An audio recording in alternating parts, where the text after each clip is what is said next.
우리 하나님 말씀 요한복음 7장입니다. 요한복음 7장 25절에서 36절입니다. 예루살렘 사람 중에서 어떤 사람이 말하되 이는 그들이 죽이고자 하는 그 사람이 아니냐.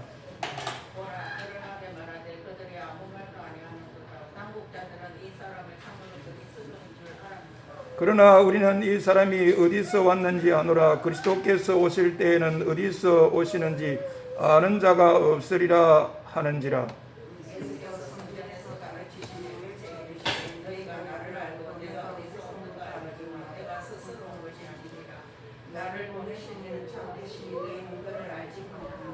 나는 아노니 이는 내가 그에게서 났고 그가 나를 보내셨음이라 하시니.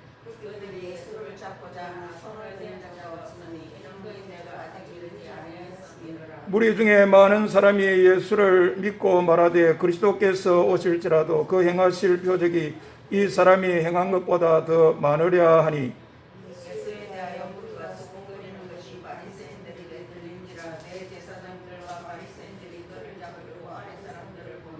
예수께서 이르시되 내가 너희와 함께 조금 더 있다가 나를 보내신 이에게로 돌아가겠노라.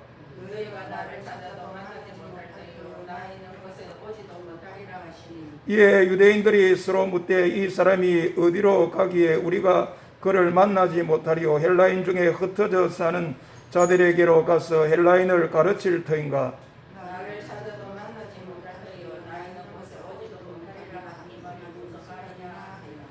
아멘. 지난주 마지막으로 생각한 것은 우리 예수님께서 그 유대인의 그 어느 초막절 절기, 그 일주일 동안 지키는 절기인데 그 중간쯤 되었을 때 성전에서 가르쳤었습니다. 여기에 대해서 유대인들이 저분은 배운 사람도 아닌데 어떻게 그를 아느냐 그랬습니다. 그때 예수님께서 내가 가르치는 내 교훈은 내게 아니다. 나를 보내신 이의 것이다.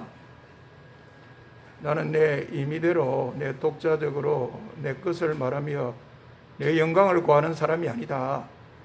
나는 나를 보내신 이의 것을 말하며 그분의 영광을 구하는 그런 참된 사람이고 내 속에 불의가 있지 않다.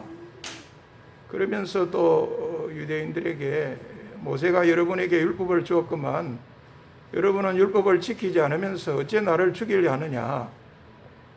너 귀신 들렸구나. 누가 너를 죽이려 하느냐 그랬습니다. 그때 예수님이 또 말씀했습니다. 내가 너희들 보니까 모세의 율법을 범하지 아니하려고 안식일에 할례도 주는데 그렇다고 하면 나는 어떤 사람이 38년 동안이나 병마에 시달리며 고생하는데 전신을 건전하게 했다고 해서 그것으로 나를 안식일법을 어겼다 하고 나를 죽이려 하는 것은 말이 안 된다. 나에게 대해서 노하는 거 그거 잘하는 거냐. 제발 외모로 판단하지 말고 공의롭게 판단하라. 우리 예수님 당당하게 그렇게 말씀했습니다. 이 시간 이제 그 뒷부분인데 그런 이야기를 들은 그 예루살렘 사람 중에 어떤 사람이 말합니다. 이 사람 한 사람이 말하는 것이지만 오늘 성경을 보면 그 당시 그 유대인들이 가졌던 전체적인 분위기를, 전체적인 생각을 대변해서 이야기한다. 우리 이렇게 생각할 수 있겠습니다. 예루살렘 신민 중에 한 사람, 말을 하지 않습니까? 저 사람 봐라. 그 유대인들이 참 죽이려고 하는 그런 사람 아니냐. 유대인들의 그 블랙리스트에 올려져 있는 제1호 사람 아니냐. 안식일법을 어기고 신성모독을 했다고 죽여버려야 되겠다고 하는 사람인데 도대체 왜 이렇게 조용하노? 저 사람이 봐라. 저 성전에 올라와서 저렇게 터놓게 말해도 당국자 중에 그거를 제재하겠다고 말을 한 사람들이 한 사람도 없는 걸 보면 당국자들이 진짜 저분을 그리스도로 알고 있다는 말인가? 그건 말도 안 된다. 천부당 만부당이다. 그 이유는 저 사람은 어디 출신이고 어디서 낳는 거를 다 알고 있지만 그리스도는 오실 때 어디서 오시는지 아무도 모른다고 했는데 저 사람은 하나님의 아들 그리스도일 리가 없다, 만무하다. 저 사람이 어떤 말을 하더라도 거기에 현혹되거나 미혹되어서는 안 된다. 오히려 저 사람은 거짓말하고 혹세무민하는 사람으로 죽여버려야 될 사람이다.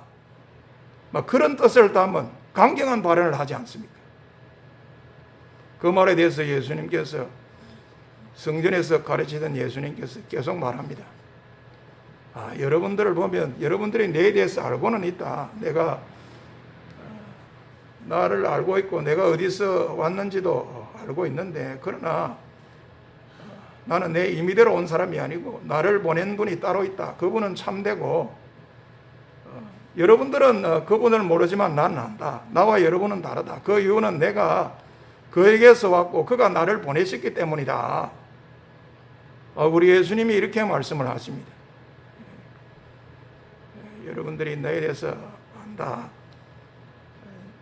갈릴리 나사렛 출신이고 내 부모는 누구 하는 거 알고 있는데 그게 틀렸다는 건 아니다. 그건 맞지만 그러나 그게 다고 그게 전부고 그게 더 본질이고 우선이다는 식으로 알아서는 안 된다. 그것도 맞지만 틀린 건 아니지만 더 본질에 있어서 더 근원적으로 더 계시적으로 생각하면 나는 나를 보내신 하늘에 계신 아버지로부터 보냄을 받은 그런 하나님의 아들로 지금 이 세상에 와 있고 이 땅에 와 있다. 이런 사람으로 알아주기를 바란다. 그런 뜻의 말씀을 우리 예수님께서 이렇게 하셨던 겁니다. 여기에 대해서 이제 반응이 나옵니다. 여기 보니 반응이 세 종류입니다. 첫째 종류는 예수님을 잡고자 합니다. 체포하고자 합니다. 예수님의 이런 말씀에 대해서 불량하다, 잘못됐다, 말도 아니다, 우리가 이해가 안 된다. 그런 모습의 연장입니다. 지가 뭐라고 하늘에서 내려왔다고 하늘에서 내려온 떡이라고 하느냐. 저 말하는 사람은 요셉의 아들인 것 우리가 알고 있고 저 말하는 청년의 부모도 우리가 다 알고 있는데 어째 자기가 하늘에서 내려왔다고 하늘에서 내려온 떡이라고 하느냐. 이해할 수 없다. 거짓말하다. 참 그런 모습인데 자기들이 그 넘어야 될 것을 넘지 못하는 모습 오늘도 이렇게 계속이 됩니다. 그래 예수님을 체포를 하려고 잡으려고 하지 않습니까? 그런데 그의 때가 아직 되었기 때문에 아무도 그에게 손을 대는 자가 없더라. 잡기는 잡아야 되겠다. 그렇게 생각하고 시도를 하기는 하고 시도는 하기는 하는 모양인데 성사가 되지 못했습니다. 아무도 손을 대는 자가 없어요. 그 이유는 사도 요한이 기록하기를 우리 예수님 아직은 체포가 되고 아직은 그 고난과 십자가의 길을 갈 때가 이르지 아니했기 때문이다. 그렇기 때문에 잡으려고 하지만은 또 아무도 손을 대는 사람이 없었다. 우리가 이런 걸 생각하면 그렇습니다. 우리의 신앙이라는 게 그렇습니다. 이게 우리 사람 마음대로 되는 게 아니구나. 우리 사람 뜻이나 계획대로 될 게 아니라 뭔가 주님의 때가 차야 되고 뭔가 주님의 뜻이 있어야 되고 뭔가 주님의 계획이 있어야 되고 그래서 거기에 맞추려고 해야 된다. 내가 주님을 이기려고 해서는 안 된다. 주님의 그 뜻을 내가 과속을 해서 앞지르려 하는 그런 모습이 안 되겠다. 이런 말씀을 오히려 참된 신앙이라는 것은 이게 기다리고 맡기는 거구나. 또 맡기고 기다리는 거구나. 우리가 그런 모습이 되어야 되겠습니다. 너무 내를 앞세워서 설치려 한다든지 너무 나를 앞세워서 과속을 해서 나대려 한다든지 이런 모습은 신앙인의 모습이 못 된다. 이렇게 돼야 되겠습니다. 여러분이나 저의 모습 속에 이런 모습이 자리 잡을 수 있기를 바랍니다. 그리고 또 두 번째 반응을 보이는 그룹은 어떻습니까? 이 두 번째 그룹이 많습니다. 많은 사람들이 그렇게 생각하고 그렇게 저 예수라는 분 보면 정말로 표적을 행하는 데는 굉장하다. 대단한 사람이다. 표적 메이커가 맞다. 그러면서도 그분을 그리스도로는 믿지 않고 있습니다. 예수님에 대해서 인정할 거는 인정합니다. 대단하다. 표적을 참 많이 행한다. 엄청난 표적을 행하는데 그리스도가 오실지라도 오실 그 그리스도보다 표적을 행하는 면에 있어서는 더 많으면 많았지. 더 많으면 많은 표적을 행하는 그런 분이다. 그렇게 이해하고 그렇게 믿었다는 겁니다. 참 예수님을 그렇게 이해하고 그렇게 믿었다는 데 있어서는 틀리지는 않습니다만, 그러나 가장 결정적으로 예수님을 그리스도로 믿어야 되는데 그리스도로는 믿지 않은 것은 결정적인 잘못입니다. 여러분, 우리 예수님에 대해서 어떤 칭찬을 하고 어떤 높임을 하더라도 결국은 그 예수님은 그리스도다. 예수님과 그리스도를 일치시켜야 되는 겁니다. 예수님과 그리스도를 나눈다든지 분리시킨다든지 그건 참된 신앙이 못 되는 거예요. 오늘날도 그런 분이 있는 것으로 제가 알고 있습니다. 교회 안에 오늘날도 그랬어요. 예수님은 누구, 그리스도는 누구 이러는 거예요.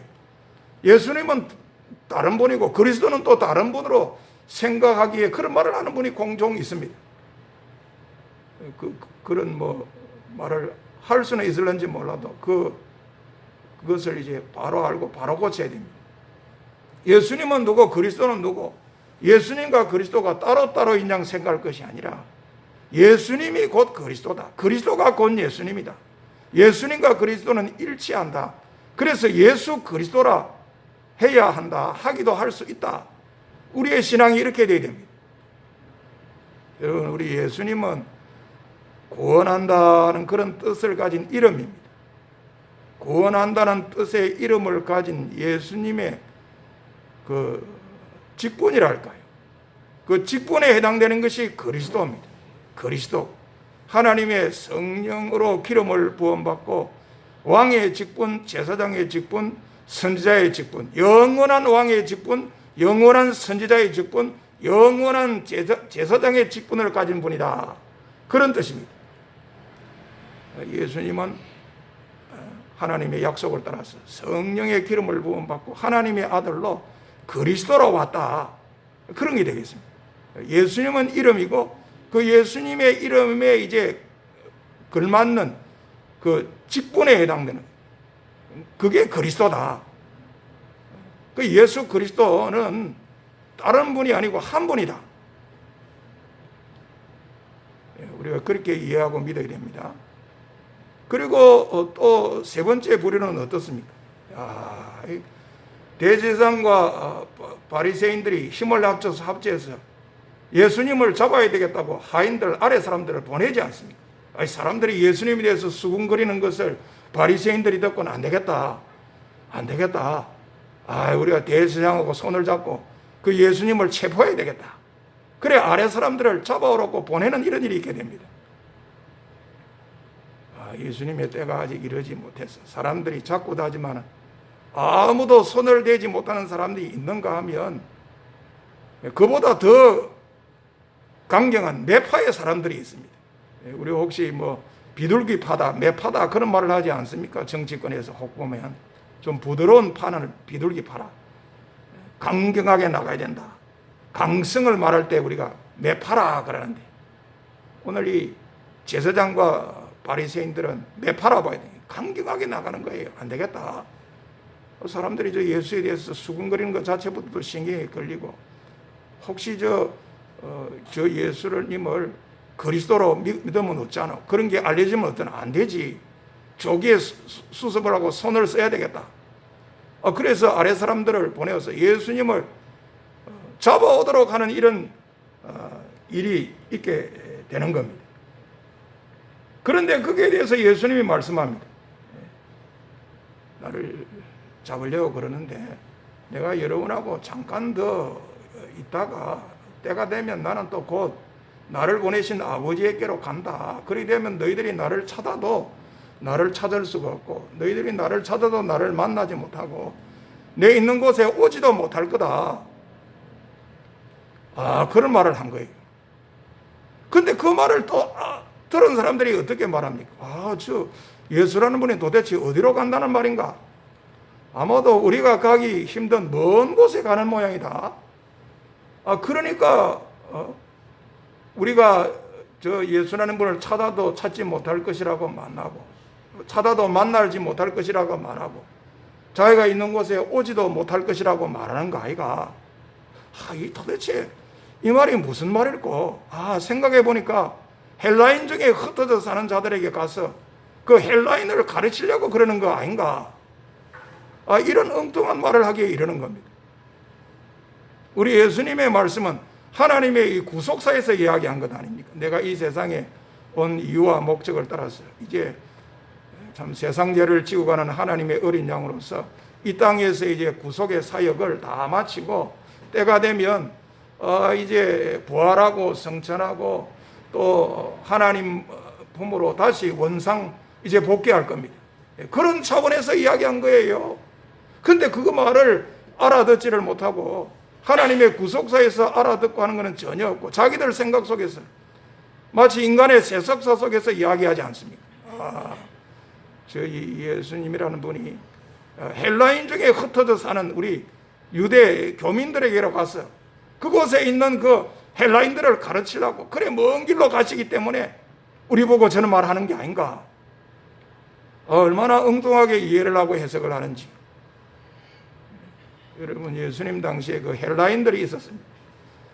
우리는 문화민족이다. 우리가 비록 로마 제국 아래에 있지만 그래도 문화는 우리다.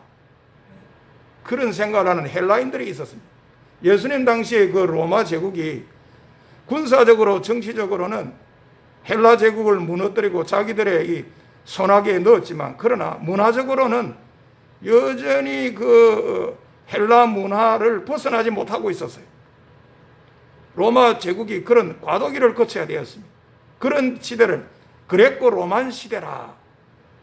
로마 제국이지만 그러나 당분간은 어느 기간은 융합된 정치적으로 군사적으로는 로마 그러나 문화적으로는 아직도 헬라. 그 당시 로마 제국의 이 국제어는 헬라어였습니다. 헬라어, 그리스어였어요. 그 헬라 민족 하면 그래도 우리는 문화민족이고 다른 민족은 좀 야만 민족이고 좀 교만하면서 자부심에 꽉 찼던 그런 사람들이 있습니다. 그런 사람들이 아마 있는 곳이 있었던 모양이에요. 그곳에 이제 유대 교민들이 있었어요.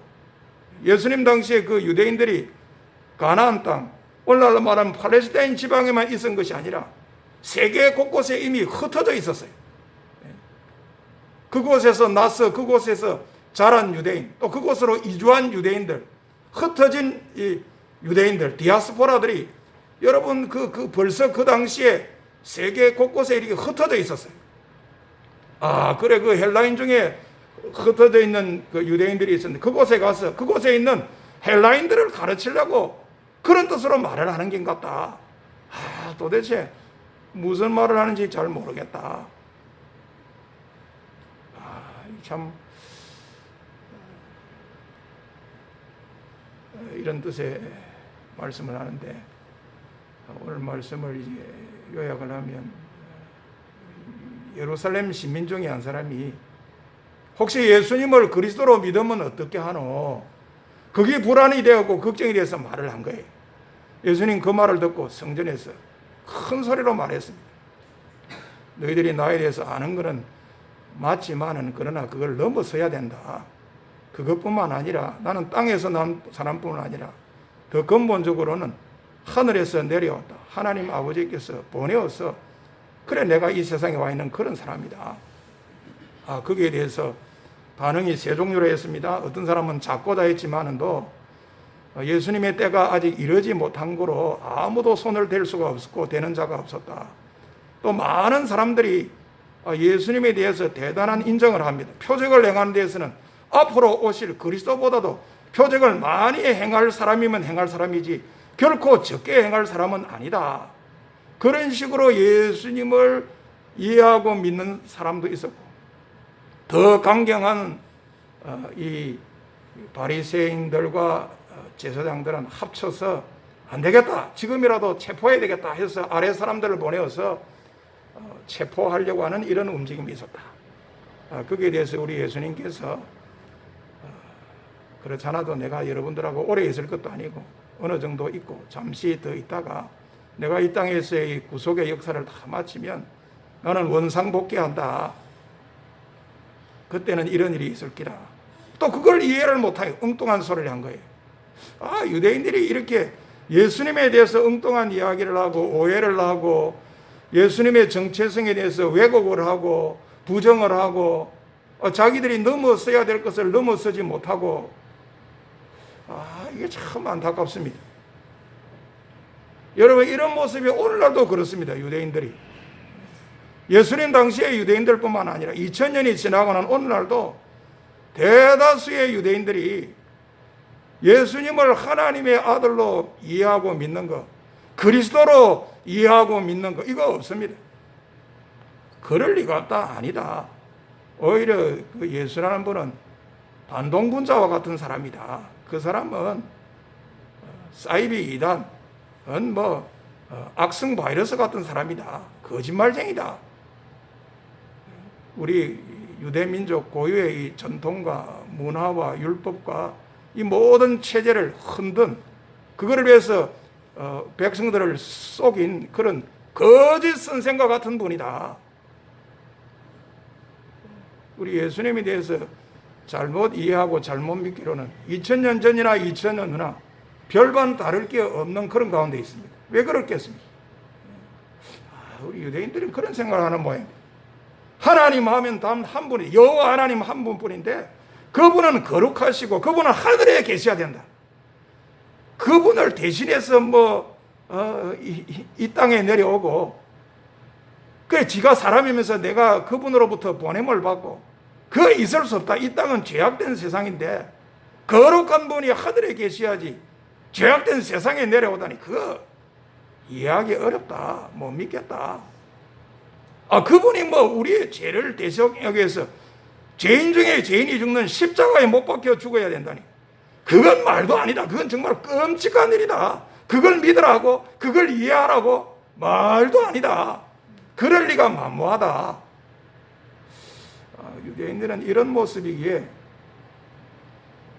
예수님에 대해서 믿음을 갖지 못했던 것이 분명해 보입니다.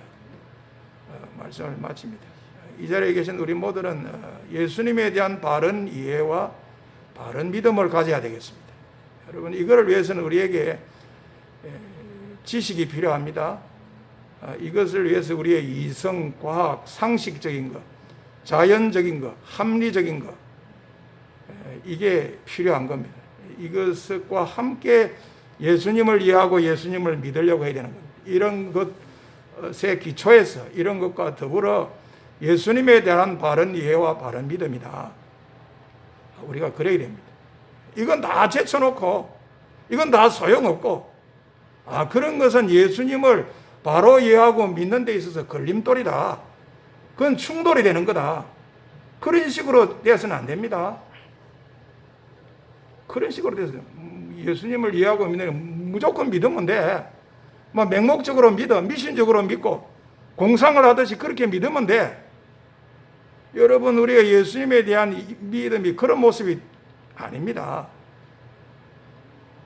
우리의 이성이나 지성이나 지식이나 그런 거는 필요 없다. 거추장스럽다. 우리가 예수님을 이해하고 믿는 과정에 그런 모습이 되어서는 안 됩니다. 여러분, 우리 예수님을 바로 이해하고 믿으려면 그러므로 알아야 되는 거예요. 바로 아는 것이 없으면 바로 이해하는 것도 없고 바로 믿는 것이 있을 수 없어요. 그렇기 때문에 성경 공부해야 돼요. 성경을 읽어야 돼요. 우리 한국 교회만 하더라도 우리 한국 교회 역사에 보면 처음에 사경회였습니다. 걔가 있기 전에 사경회가 뭡니까? 성경 공부하는 거예요. 며칠 동안 특별 집회를 하는데 성경을 가르치고 배우는 거예요. 이게 사경회였어요. 아주 필요하고 중요한 거예요.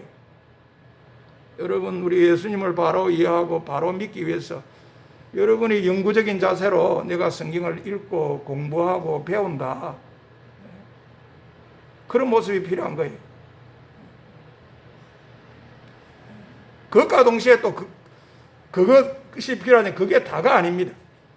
그것과 함께 믿음을 통해서 예수님을 바로 알고 제대로 이해하겠다. 예수님을 바로 이해하고 믿는 데 있어서 지식, 지성, 암, 공부, 이성, 상식, 자연스러운 것, 합리적인 것, 이런 것이 선행이다. 그거 부정해서는 안 됩니다. 그거 송두리째 부정해서는 안 됩니다. 그것도 필요하고 중요하다. 그런과 동시에 또 믿음이 더 선행되어야 되는 면도 있다. 두 가지 다다.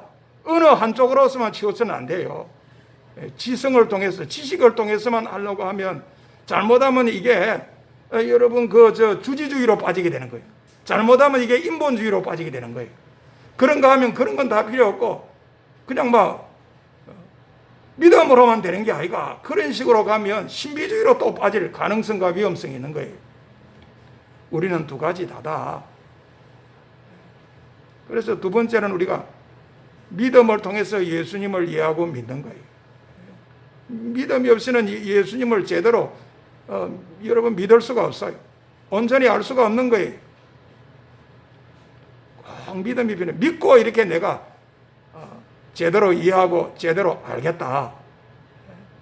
모든 것을 다 따지고 내 지성으로, 내 지식으로, 내 경험으로, 인간 상식으로 다 헤쳐서 분해해서 그렇게 하려고 하겠다. 그거 아니라는 겁니다. 여러분, 우리가 믿음으로 알아야 되는 게 한두 가지가 아닌 거잖아요. 꼭 공부를 하는 지식이라든지 지성이라든지 이런 것만으로 다 알아지는 게 아니라 그것보다 오히려 믿음으로 알아야 되는 게 참 더 많습니다. 여러분, 우리가 히브리서에도 그런 말씀이 있지 않습니까? 믿음으로 모든 세계가 하나님의 말씀으로 지어진 줄을 우리가 안다 그랬습니다. 하나님께서 이 천지 만물을 말씀으로 창조하지 않아서 말씀으로 지은 거예요. 그건 믿음으로 안다 그랬어요. 믿음으로 이렇게 된 것을 안다. 우리 인생들이 살아가면서 제일 필요하고 중요한 것 중에 하나 사랑입니다. 여러분, 우리 사랑하고 사랑받고 사랑을 나누고 사랑을 맛보고 사랑의 꽃을 피우고 사랑의 향기를 바라고 사랑의 향기의 냄새를 맡고, 여러분, 그게 우리 사람을 사람되게 하고 사람이 또 위로도 받고 사람을 가장 고상하게 만드는 게 사랑입니다. 사랑 없이 뭐가 있을 수 있겠습니까? 오늘 우리 장로님 기도 전반전에 그런 기도를 참 잘하셨습니다. 사랑이 없이는 의미가 있을 게 뭐가 있어요. 그런데 그 중요한 사랑, 여러분, 그게 우리의 지성으로만 됩니까? 지식으로만 됩니까? 과학적이고 합리적이고 계산하고 따지고 그런 거로만 되는 겁니까? 물론 그게 필요하고 중요하지만 더 결정적인 것은 믿음입니다. 믿음이 없이 의심하는데 무슨 사랑이 있을 수 있어요? 절대로 사랑이 있을 수 없습니다. 결정적인 순간은 믿어야 사랑으로 가게 되는 거예요. 그래, 우리 사도 바울도 그랬지 않습니까? 에베소 교회 성도를 향해서 믿음을 겸한 사랑이 형제들에게 있을지어다 그랬습니다. 사랑도 이게 믿음에서 출발하는 거고, 이 출발한 믿음의 결과가 열매가 사랑인 줄 알기에 믿음을 겸한 사랑이 여러분에게 있기를 바란다 그랬습니다. 여러분, 믿음을 통해서만이 우리 예수님을 참으로 알 수 있는 거예요. 우리 예수님이 사람의 몸을 입고 이 땅에 왔지만 그러나 하나님의 아들로 와 있는 분이다. 우리의 구원의 주가 되시는 하나님의 아들로, 그리스도로, 성령으로 기어온 분, 그리스도로 이 땅에 온 분이다. 이분은 모든 것을 초월하는 그런 신비롭고 계시적인 그런 분이다. 이런 고백이 있게 되는 거예요. 이 믿음이 있어야 되는데 이 믿음이 없어서 넘어서야 될 것을 넘어서지 못하고, 예수님은 항상 어려운 분으로 그렇게 이해하고 그렇게 생각하는 사람이 많습니다. 예수님 당시에 유대인들이 다 그랬습니다. 오늘날 여러분 제법 자기 딴은 공부 좀 한다는 지성인들이 다 그런 거예요. 그래서 예수님 하면 그냥 인간 예수님, 그냥 모범적이고 윤리적이고 도덕적인 예수님, 그냥 시간과 공간에 매이는 역사적인 예수님, 뭐 그런 예수님만 생각하자, 그렇게 나아가고 있는데, 여러분 그럴 일이 아닙니다. 이 자리에 계신 우리 모두는 다 이 두 가지를 다 가져야 되겠습니다. 이 두 가지를 다 가질 때 여기에 믿음의 이 시너지 효과가 생기는, 믿음의 이 상승작용이 생기는 거예요. 여러분 우리가 한 사람 한 사람 따로따로 일을 할 때보다 한 사람 한 사람이 합쳐서 일을 할 때 효과가 더 좋지 않습니까? 효과가 더 크지 않습니까? 우리가 그런 것을 상승작용이라, 시너지 효과라 그럽니다. 네, 믿음은 그렇다. 이성과 계시가 이게 충돌하는 게 아니다. 이것은 조화되고 이것은 완성이 되는 거다. 믿음과 지식이 이게 충돌, 대립 그런 관계가 아니라 이게 조화가 되고 완성이 되는 거다. 이 두 개가 참 어울려지는 게 두 개 다 필요한 거다. 여러분 이런 모습이 되어서 우리의 이 믿음이 확 올라가는 이런 일들이 있어야 됩니다. 이런 일들이 있게 되는 겁니다. 어떤 분이 제보고 그랬습니다. 자연과학을 전공하는 분인데, 자기가 이 교회를 좀 나오기 전에는, 그래도 하나님을 인정하기 전에는 이 자연과학과 자기가 연구하는 자연과학 분야와 신앙의 세계는 안 맞다, 어울리지 않는다, 모순이다, 이건 대립이고 갈등이고 충돌 개념이다 그랬다는, 그렇게 자기 눈에 비춰졌다는 겁니다. 그런데 이제 하나님을 알고 보니까 그게 아니더라는 거예요. 이 두 개가 조화가 됩니다. 이 두 개를 통해서 완성이 됩니다. 저보고 그런 이야기를 해요. 얼마나 귀한 말을 하시는지. 그래서 제가 그분 보고 그랬습니다. 그런 눈으로, 그런 모습으로 당신이 연구하는 학문을 해보십시오. 더 재미가 있고 학문이 더 오묘하고 더 깊이 들어갈 수 있을 겁니다. 제가 그런 말을 해준 적이 있습니다.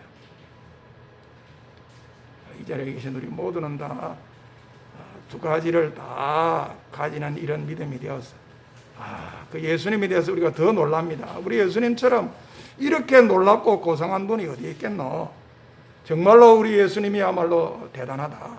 정말로 우리 예수님이야말로 우리에게 영생을 줄 자질과 자격과 능력을 갖춘 하나님의 거룩한 자임이 맞다. 정말로 우리 예수님에게 영생과 생명이 있는 게 맞다. 나 우리 예수님 사랑하는 그 맛에 내가 살고, 우리 예수님 아는 지식이 더 고상하다고 했는데 내 그 맛에 한번 살아가 보겠다. 나 이 예수님 생각하면서 내 이 예수님을 노래하겠다. 사랑의 구주 예수여, 내 기쁨 되시고 이제로부터 영원히